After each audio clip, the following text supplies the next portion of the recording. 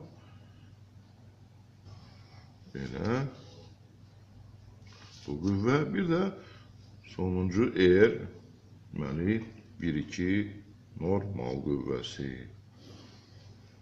Yaxşı. Bunu qurduq. İndi biz bu qüvvələr planından məhsul qüvvələrimizi təyin edək. Gəlin yazaq. Gəlin yazaq. Deməli, belə olacaq. Hansı qüvvəni? Birinci gəlin yazaq. R03 normal qüvvə bərabərdir. Bunun parçası hansı idi? 7-8 parçası olacaq. 7-8 parçası vurulsun müf bərabərdir. 7-8 parçası bizdə ölçək onu, deməli bu bizdə olacaq bu parça. Bu da təxminən 5 mm-dir. Görürsünüzmü? 5 mm olacaq, deməli 5 mm vurulsun. Müf bizdə 5-dir. Eləyəcək 25 Newton. Sonra R03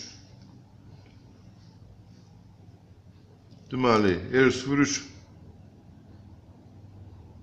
normal qüvvə və R03 toxunan qüvvə bu idi. Bunların cəmi, gəlin göstərək burada. Bu qüvvədir. 6 və tənliyə baxırıq, 6 və 8 nöqtələrini birləşdirməklə biz R03 toxunan və R03 normal qüvvələrinin həndəsi cəmini tapırıq. Yəni, tam R03 qüvvəsini. Yəni, bu reaksiyanın özünü tapırıq. Normal toplanan bu tam reaksiya qüvvəsini verir. Olacaq belə. 6 və 8 nöqtələrini birləşdirək.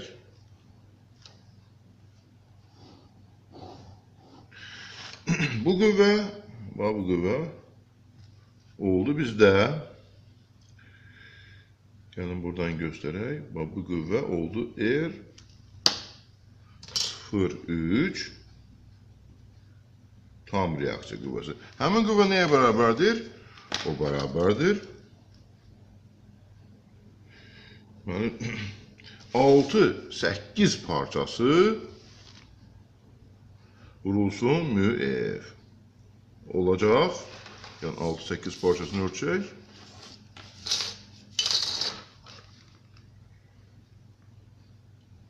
Olacaq 68 mm oldu, 68 mm vurulsun 5. Bu da elədir 340 Newton. 340 Newton. İndi R1-2 normal qüvvəni biz təyin edək. Qüvvələr planından. Bu nəyə bərabər olacaq? O bərabər olacaq. R1-2 normal bərabərdir. 8 bir parçası vurulsun müf-ə bərabərdir. Gəlin ölçək. Deməli, bu keçdən ölçəndə görürük ki, bu 136 mm-dir. Deməli, buradan 8-dən 2-yə qədər. 136 mm vurulsun 5. Bu eləyəcək 680 Newton. 680 Newton. Deməli, bir də dəqiqləşdirək. 136 vurulsun 5. Bəli, 680 Newton. Və R1-2 tam reaksiya qüvvəsi bərabər olacaq bizdə 8-2, yəni bu parçası vurulsun müf, yəni R1-2 normal və R1-2 toxunan qüvvələrin cəmi. Bunların cəmi isə bizə verir tam reaksiya qüvvəsini, tam R1-2 reaksiya qüvvəsini. Olacaq 8-2 parçası vurulsun müf.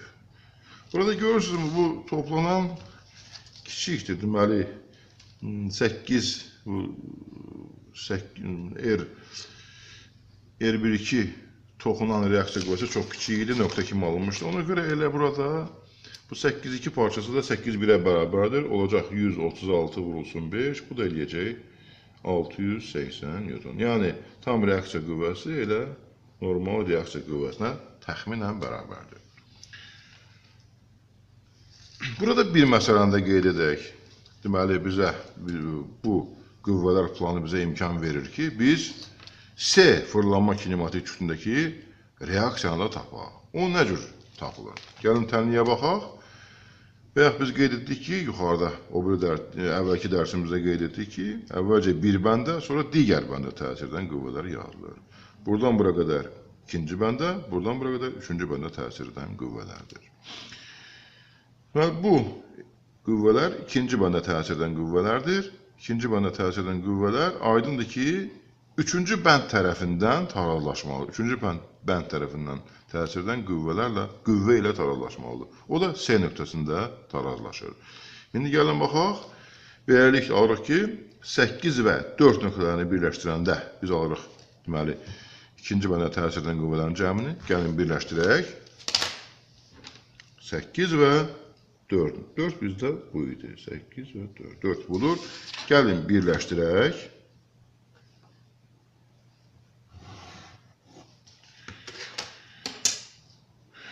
Deməli, 8 və gəldi 4 nöqtələrini birləşdirdik. Bu bizdə verir həmin o reaksiya qüvvəsini. Deməli, bu qüvvə, bu oldu S. S kinematik, S fırlanma cütündəki reaksiya qüvvəsi.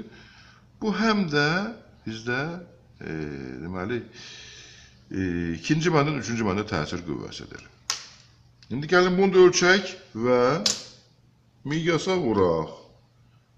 Alarıq həmin qüvvəni. Bu olacaq bizdə, deməli, görürsünüz, 93 mm-dir. Gəlin yazaq bunu. RS bərabərdir. Onun parçası, deməli, 8, 4 parçası vurulsun müev. Bir də göstərirəm. 8, 4 parçası vurulsun müev. O da bizdə eləyir, deməli, bərabərdir. 93 vurulsun 5. Bu da eləyəcək bizdə 465 Newton. Beləliklə biz Asur qrupunun 2-3 bəndlərdən ibarət, 2 və 3-cü bəndlərdən ibarət Asur qrupunun qüvvələr analizini bitirdik. Gəlin burada, gəlin yazaq elə. Yazaq 2, 3 bəndləri. 2-3 bəndləri. Bu bizdə həm də yazaq Asur qrupu. Asur qrupu.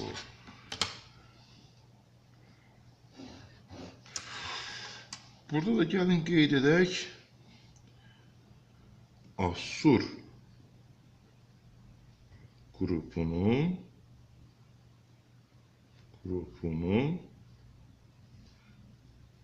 qüvvələr planı. Burada gəlin elə bunun miqyasını qeyd edək. Müev bərabərdir. Bizdə oldu 5 Newton bölünsün millimetr.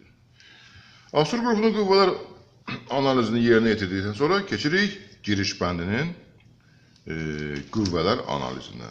Gəlin çəkək indi həmin vəziyyətdə, bu vəziyyətdə giriş bəndini hər hansı bir nöqtə götürək. Bu nöqtədən çəkək AB-yə paralel.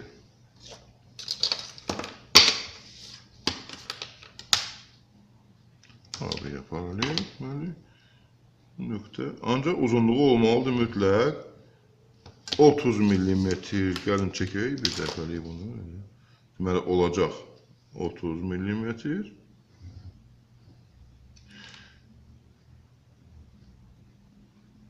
Fırlanma cütü A nöqtəsi.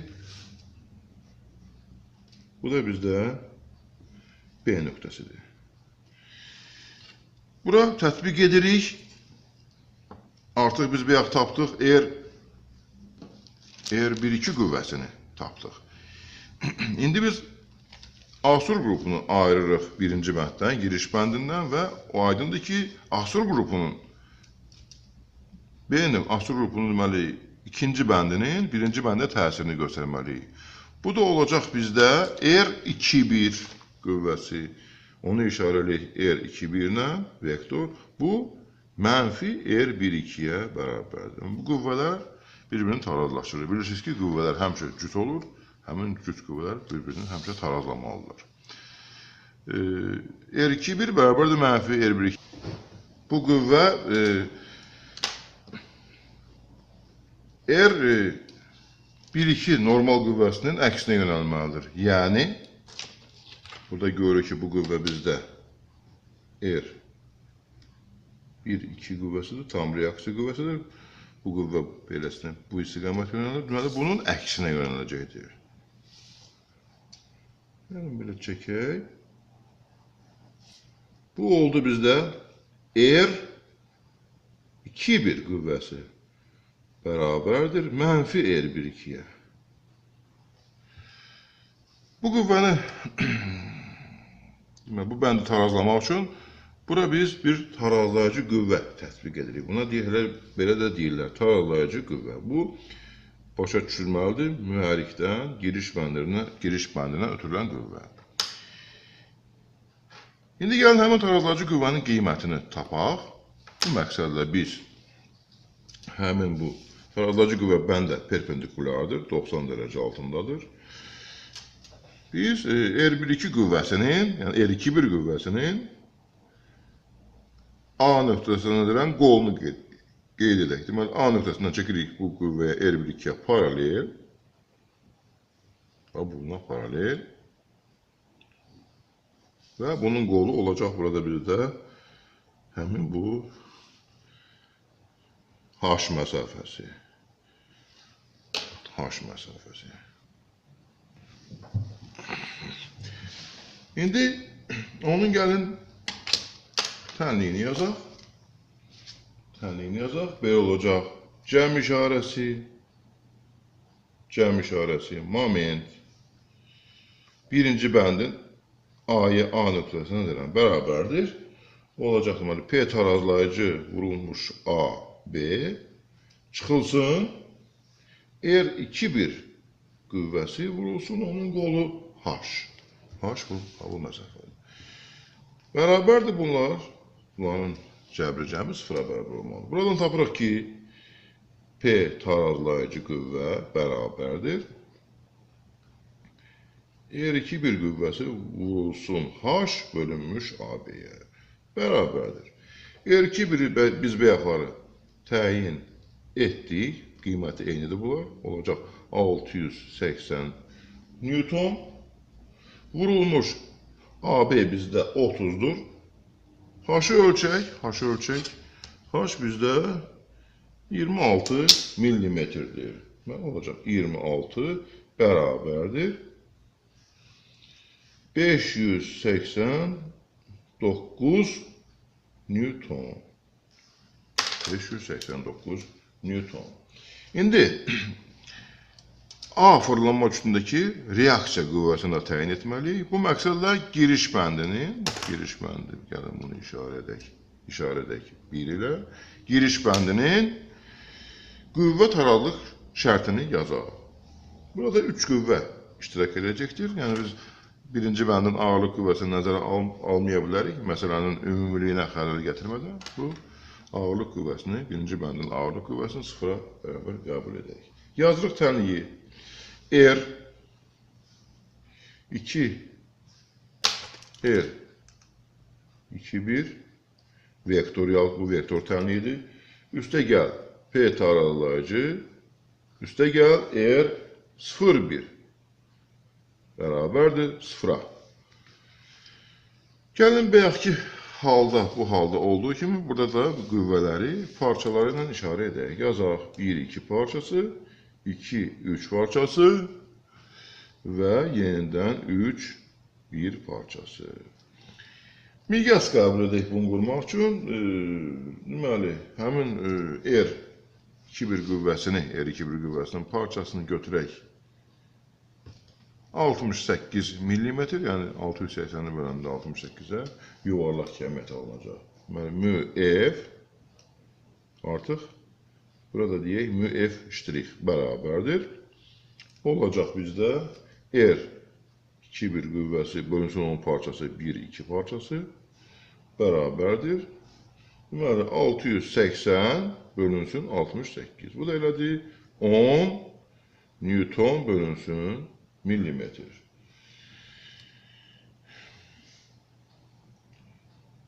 Sonra biz P tərəzici qüvvənin parçasını tapaq. 2-3 parçası bərabərdir.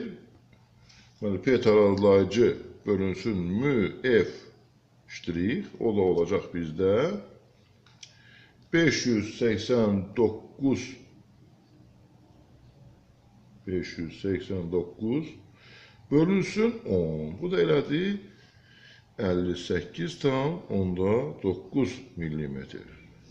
İndi biz nə edirik? Gəlin bunları burada əks etdirək həmin bu alınmış nəticələri. Yəni, giriş bəndinin qüvvələr üçbucaqlısını çəkirik. Nə üçün? A. Fırlanma üçündəki reaksiya qüvvəsini tapmaq üçün. Gəlin bunu qeyd edək. Deməli, bu bizə belə alınacaqdır.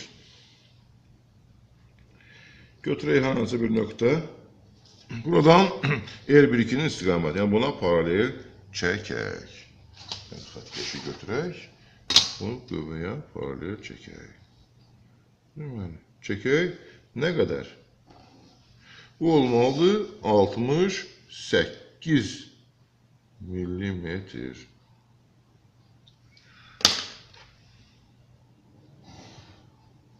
Bu oldu bizdə bir nöqtəsi, bu da oldu iki nöqtəsi. Buradan çəkirik P tarazlayıcı qüvvəsinin istiqamətini və parçasını. O bizdə 58,9-dur. P tarazlayıcıya və bu qüvvəyə paralel çəkək. Paralel çəkək. Biraz belədir. Deməli, çəkək. Bu burada 58,9. Yəni təxminən 59 millimetr qeyd edək. Deməli, o da düşür haradasa buralara. Bu da oldu 3 nöqtəsi. Və qüvvələr planında tənliyə əsasən 3 və 1 nöqtələrini birləşdirən parça göstərəcək R01 reaksiya qüvvəsini. Yəni A fırlanma üçündəki reaksiya qüvvəsini. Bunu da belə birləşdiririk. Alırıq həmin qüvvəni. Gəlin işarə edək. Bu qüvvə bizdə oldu R21 reaksiya qüvvəsi. Bu qüvvə oldu bizdə bağışlayın, P tarazlayıcı qüvvə. Bu isə oldu bizdə R01 reaksiya qüvvəsi. Bunu gəlin qiymətini tapaq. Buradan ölçürük bunun parçasını. Bu bizdə deməli 33, o təxminən 33 millimetrdir. 33 millimetr. Ona görə həmin qüvvənin qiyməti R01 qüvvəsi bərabər olacaq. Onun parçası, 3-1 parçası vurulsun müF-ə. Bu da eləyəcək 33 vurulsun 10. 33 vurulsun 10 bərabər eləyəcək 330 Newton. Burada bir məsələni qeyd etmək lazımdır ki, bunun düzgünlüyünü, yəni bu giriş bəndinin qüvvə analizinin düzgünlüyünü yoxlamaq üçün bura nəzər salıb bu xətlərin, yəni R01 qüvvəsinin AB bəndinə paralel olduğunu yoxlamaq kifayətdir. Çünki nəzəri mexanikadan məlum olan teoremə əsasən 3 qüvvə tarazlıqdadırsa, onlar mütləq bir nöqtədə kəsişməlidirlər. Yəni, dayaqdan bir bəndindən ötürülən qüvvə mütləq AB istiqamətində yönəlməlidir. Ona görə də alınır ki, bu qüvvə mütləq AB bəndinə paralel olmalıdır və qurmamız da onu bir daha sübut etdi ki, bu hesabatlarımız düzgündür. Burada da gəlin yazaq, deməli biz üzərində yazaq giriş bəndi